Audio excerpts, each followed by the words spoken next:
கோவிலுக்கு யாரும் செல்ல வேண்டாம் என்றும் அதற்கு பதிலாக சினிமாவிற்கு செல்லுங்கள் என இயக்குனர் மிஷ்கின் பேசியுள்ளது சர்ச்சையை ஏற்படுத்தியுள்ளது. நிறைய பேர் வீட்டிலே உட்காந்து படங்கள் பாக்குறீங்க. வீட்டில் உட்காந்து எப்படி படம் பார்க்க முடியும்? வெங்காயம் வெட்டிக்கிட்டே படம் பார்ப்பீங்களா?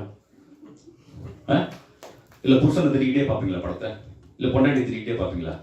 சினிமான்றது இங்கேருந்து போகும்போது அழகாக ட்ரெஸ் பண்ணிட்டு பெர்ஃப்யூம் அடிச்சுட்டு இங்கேருந்து ஒரு காரில் போயிட்டு உட்காந்துட்டு குழந்தைங்களோட உட்காந்துட்டு பாப்கார்ன் வாங்கிட்டு பஃப் வாங்கிட்டு உட்காந்துட்டு போய் அண்ணாந்து பார்த்தா நிறைய நாதல்லாம் வரும். அதெல்லாம் பார்த்துட்டு புருஷன்ட்டு பக்கத்தில் எனக்கு அந்த நகையை வாங்கி கொடுங்கன்னு சொல்லுங்க, எல்லாம் பண்ணுங்க. அதுக்கப்புறம் ஒன்று போடுவான் ஒருத்தன். அண்ணாந்து பார்க்கக்கூடிய விஷயம் கடவுளுக்கு அப்புறம் சினிமா மட்டும்தான். நான் என் சினிமாவுக்கு மட்டும் பேசுறேன், எல்லா சினிமாவுக்கும் பேசுறேன். சினிமா பார்க்கறதே நீங்க மந்த்லி ஒரு எக்ஸ்பென்ஸ் ஒரு படம் ஒரு குடும்பத்துல ஒரு 5 பேர் வீட்டுல போய் பார்க்கலன்னா அது குடும்பமே இல்லைன்னு நான் சொல்றேன். கோவிலுக்குலாம் பார்க்காதீங்க, படத்துக்கு போங்க. கோவில் போனா பாவம் பண்றவங்க தான். ஏன்னா கோவில் போனா ஈஸியா சொல்லிடுறேன், சார் நான் அடுத்த பாவம் பண்ண போறேன், கொஞ்சம் மன்னிச்சுங்க, பாவம் பண்ணிட்டேன் அதையும் மன்னிச்சுங்க அப்படின்னு சொல்றோம். சினிமாவில் அப்படி கிடையாது. போய் சிரிக்க போறீங்க, அலாதியை ரசிக்க போறீங்க, அழ போறீங்க. டியர் டெக்ஸ் பிராக்டிஸ் யாராவது பண்றீங்களா? நீங்க எக்ஸசைஸே பண்றதில்ல, வெறும் தம்பிள்ஸ் மட்டும் அடிச்சுட்டு நம்ம.